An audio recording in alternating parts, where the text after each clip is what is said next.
بفضل المشاريع والأوراش التنموية الكبرى التي أطلقها صاحب الجلالة الملك محمد السادس نصره الله، تعرف الجهة الشرقية دينامية كبيرة سمتها إقلاع اقتصادي هام وبرنامج تنموي واسع ساهم في تعزيز القدرة التنافسية للجهة وفي جلبها للاستثمار الوطني والأجنبي. وبمؤهلاتها وثرواتها الفلاحية والحيوانية الهائلة، أراضي مزروعة تفوق 600 ألف هكتار، وأراضي رعوية تفوق 5,300,000 هكتار، ومجال غابوي يتجاوز 370 ألف هكتار، وموارد مائية هامة سطحية وباطنية. فالجهة الشرقية وكغيرها من الجهات 16 للمملكة استفادت من مشاريع مخطط المغرب الأخضر. ويعد النهوض بالاستثمار أحد أهم الأسس التي يرتكز عليها المخطط الجهوي للتنمية الفلاحية، الذي يقوم على مقاربة تشاركية من خلال برامج طموحة. فالمشاريع المبرمجة على صعيد الجهة تصل إلى 77 مشروعا، منها 41 مشروعا للفلاحة العصرية و19 مشروعا للفلاحة الاجتماعية بقيمة استثمارية إجمالية تبلغ 9,760,000,000 درهم. ويروم المخطط خلق 29 ألف منصب عمل قار وتطوير الإنتاج الفلاحي السنوي لينتقل من 4 إلى 8 ملايير درهم في أفق 2020، التي تندرج في إطار مخطط المغرب الأخضر مشروع التجميع لسلسلة الحليب بالجهة الشرقية، والذي رصدت له اعتمادات مالية بقيمة 109,500,000 درهم. وقد قدمت لجلالة الملك نصره الله بمقر تعاونية الحليب بالمغرب الشرقي بوجدة شروحات حول هذا المشروع الذي سيتم إنجازه خلال 3 سنوات، ويستفيد منه 3600 منتج من مربي الأبقار من المجمعين، ويستهدف 21 ألف رأس من الأبقار الحلوب. وتتوزع الاعتمادات المالية التي رصدت المشروع الذي يهم منتجين للحليب بكل من عمالة وجدة أنقاد وأقاليم بركان والناظور وتوريرت وجرادة والدريوش وقرسيف، ما بين تحسين نسل الأبقار ب90 مليون درهم، والتغذية الحيوانية ب3 ملايين درهم، وتقوية شبكة استقبال الحليب ب3 ملايين درهم، وتوسيع الطاقة الاستيعابية للوحدة ب6 ملايين درهم، والتأطير وتحسين الجودة ب7,500,000 درهم. وبالمناسبة تفقد صاحب الجلالة الملك محمد السادس نصره الله وحدة إنتاج الحليب التابعة لتعاونية الحليب للمغرب الشرقي كوليمو بوجدة، واطلع جلالته على التجهيزات والآليات والمعدات الحديثة والمتطورة التي يتم استخدامها لإنتاج الحليب ومشتقاته، كما وقف عند المعايير المتبعة ضمن سلاسل الإنتاج والتي تحترم شروط السلامة الصحية والبيئية. وللإشارة هنا فإن تعاونية الحليب للمغرب الشرقي كوليمو بوجدة تأسست سنة 1953، وبلغ رقم معاملاتها خلال سنة 2009 حوالي 300 مليون درهم، فيما تبلغ سعتها الحالية لاستقبال ومعالجة الحليب نحو 150 ألف لتر يوميا. وتوفر هذه الوحدة الإنتاجية 360 منصب شغل. وتتوزع الخدمات المقدمة للمنتجين بين جمع وتسويق الحليب بواسطة شبكة التوزيع التي تضم 39 شاحنة، وتحسين النسل من خلال تنظيم عمليات استيراد الأبقار من النوع الأصيل، وتزويد المنتجين بالأعلاف والتأطير والتكوين. ومن أهم منتجات التعاونية الحليب المبستر المتجانس والمعبأ في علب الكرتون، معدل الإنتاج يصل إلى 25 ألف لتر في اليوم، فيما يبلغ معدل الإنتاج اليومي بالنسبة للحليب المبستر المعبأ في الأكياس 65 ألف لتر. كما تنتج التعاونية اللبن المعبأ في الأكياس والكرتون بإنتاج يومي يصل إلى 15 ألف لتر، والياغورت والزبدة والأعلاف المركبة حيث يصل معدل الإنتاج اليومي 30 طن لفائدة المنخرطين. وتمتد شبكة التسويق لمنتوجات التعاونية بالإضافة إلى الجهة الشرقية أقاليم تازة، الحسيمة، فاس ومكناس. وقد حصلت منتوجات التعاونية على شهادة الجودة المعتمدة إيزو 22000 سنة 2008. وسيساهم مشروع التجميع لسلسلة الحليب بالجهة الشرقية والذي اطلع عليه جلالة الملك حفظه الله في تحسين نسل الأبقار عبر استيراد 3000 بقرة في أفق 2012 بمعدل 1000 بقرة كل سنة، وإنجاز 10,000 عملية تلقيح اصطناعي، وتحسين التغذية الحيوانية عبر الرفع من سعة وحدة إنتاج الأعلاف المركبة من 30 طنا يوميا حاليا إلى 50 طن، واستبدال 750 هكتار من الفصة التي تعتبر زراعة مستهلكة للماء إلى زراعة الذرة العلفية. وقد أشرف صاحب الجلالة الملك محمد السادس نصره الله بالمناسبة على توزيع مجموعة من المعدات الخاصة بجمع الحليب لفائدة تعاونية الحليب. وتشمل هذه المعدات التي تم اقتناؤها باعتمادات مالية بلغت أزيد من 727 ألف درهم صهاريج لجمع الحليب من سعة 2000 لتر، وآلات للحلب المتحركة، وصفائح لجمع الحليب من الجودة الممتازة. وتشكل هذه المعدات الجديدة دعما جديدا للتعاونيات الفلاحية من أجل تحسين والرفع من الإنتاجية وتطوير وعصرنة الآليات للحفاظ على الجودة وتحسين دخل الفلاحين ومربي الأبقار.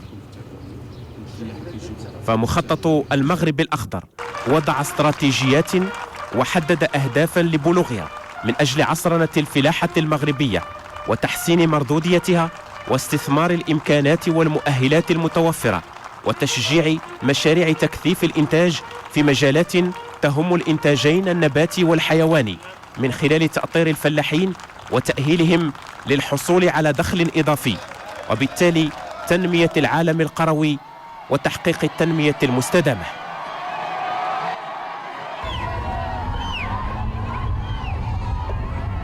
أهلا بكم.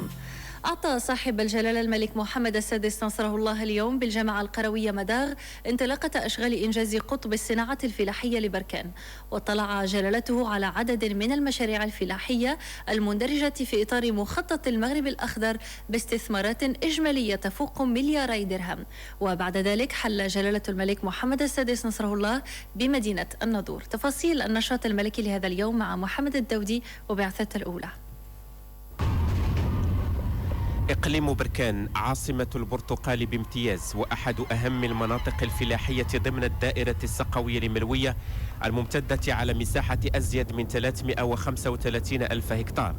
اقتصاد يعتمد أساسا على القطاع الفلاحي، فالمنطقة تشتهر بالزراعة وإنتاج الحوامض بمساحة إجمالية تفوق 12600 هكتار، وإنتاج يتجاوز 188 ألف طن. إنتاجية فلاحية عصرية ومتنوعة تشمل كذلك الخضروات والفواكه والحبوب والبواكع. وقد ساهم القطاع الفلاحي في تطوير النسيج الاقتصادي بالدائرة السقوية الملوية التي تضم كلا من بركان، الناظور وتوريد بالجهة الشرقية، ويوفر أزيد من 2,000,000 يوم عمل.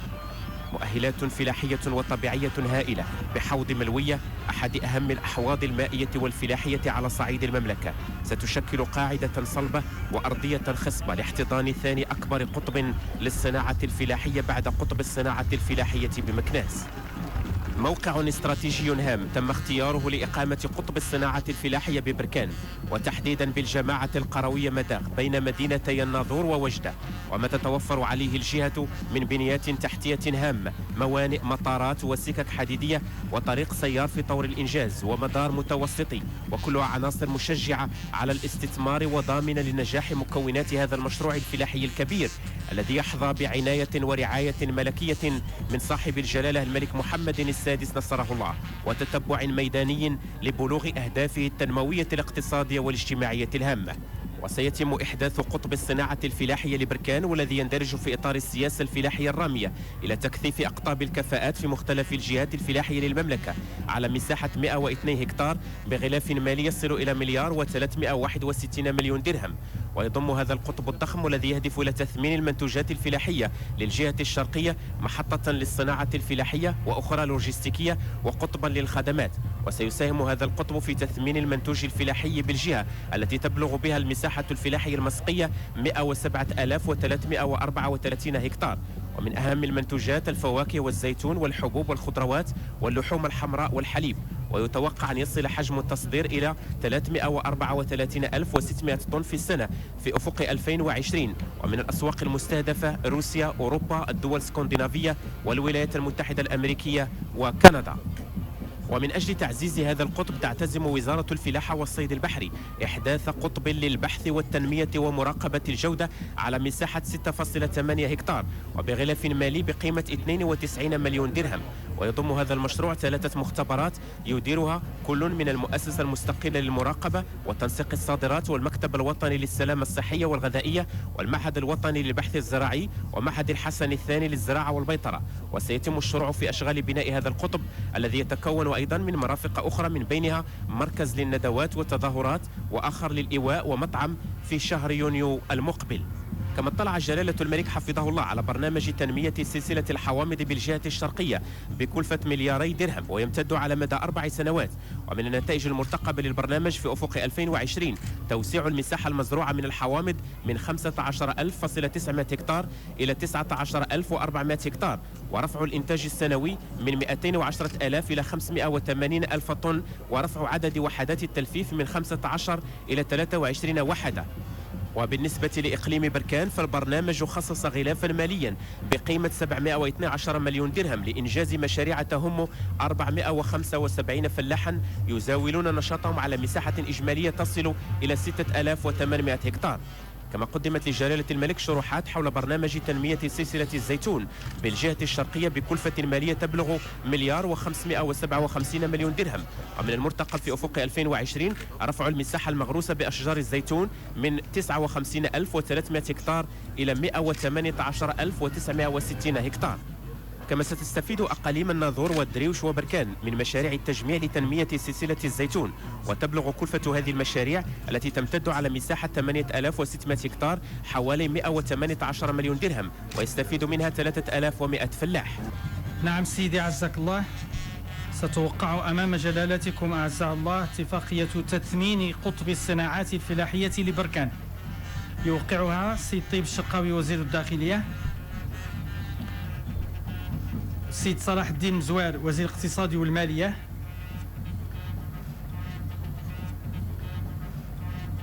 السيد كريم غلاب وزير التجهيز والنقل، السيد عزيزة خنوش وزير الفلاحة والصيد البحري،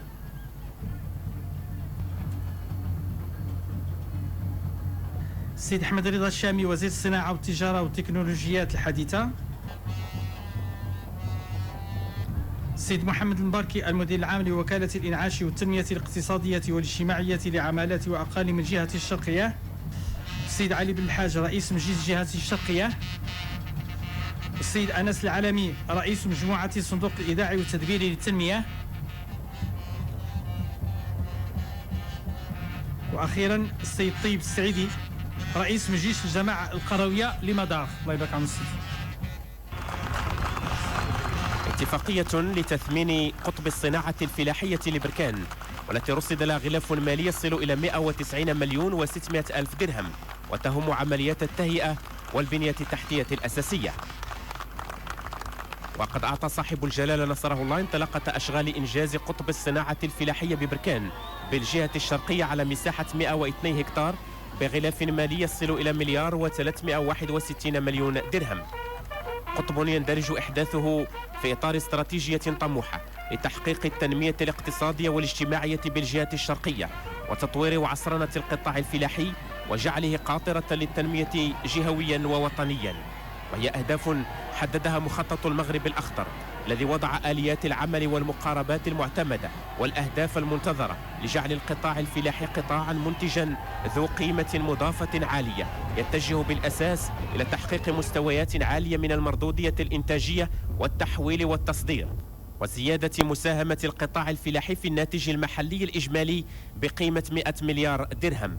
قطب جديد ضمن أقطاب الفلاحة والصناعة والتجارة والخدمات التي تنجز بمختلف جهات المملكة، وهو حلقة مضيئة في سلسلة من المنجزات الكبرى التي تشهدها مختلف أقاليم وعمالات الجهة الشرقية في عهد جلالة الملك نصره الله، بكل من وجدة أنقاد وفقيق وجرادة وتوريرت وبركان والدريوش والناظور.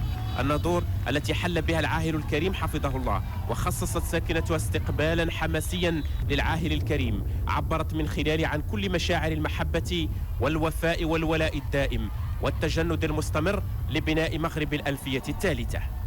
أهلا بكم. أشرف صاحب الجلالة الملك محمد السادس نصره الله اليوم على وضع الحجر الأساس لتشييد وحدة لتسمين وإنتاج اللحوم الحمراء بالجامعة القروية ولد عيش بإقليم بني ملال بغلاف مالي يفوق 147 مليون درهم. المشروع يهدف إلى إحداث وحدة متكاملة تطلع بمهام تسمين قطعان الماشية وتوزيع وتسويق لحومها. بقي تفاصيل النشاط الملكي لهذا اليوم مع محمد الدودي وبعثة الأولى. بنفس الحماس والتلقائية والعفوية خصصت ساكنة بني ملال وجهة تادلا أزلال بكاملها استقبالا شعبيا كبيرا لصاحب الجلالة الملك محمد السادس نصره الله بمختلف ألوان الفرحة ومظاهر الاحتفال التقليدي المنبعثة من الأعماق.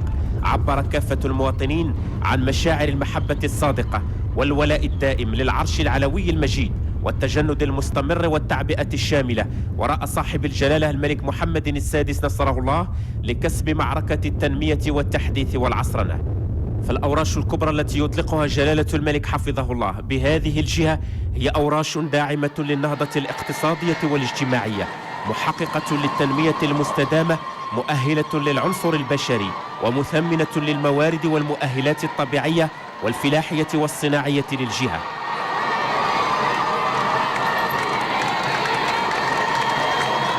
أوراش تجعل موارد ومؤهلات الجهة في خدمة التنمية المحلية والجهوية والوطنية. أوراش تنموية كبرى. يا جماعة لا تنسوني الاشتراك في قناة إكس كريا وتفعيل الجرس علشان يوصلكم كل جديد. دعمكم يهمنا.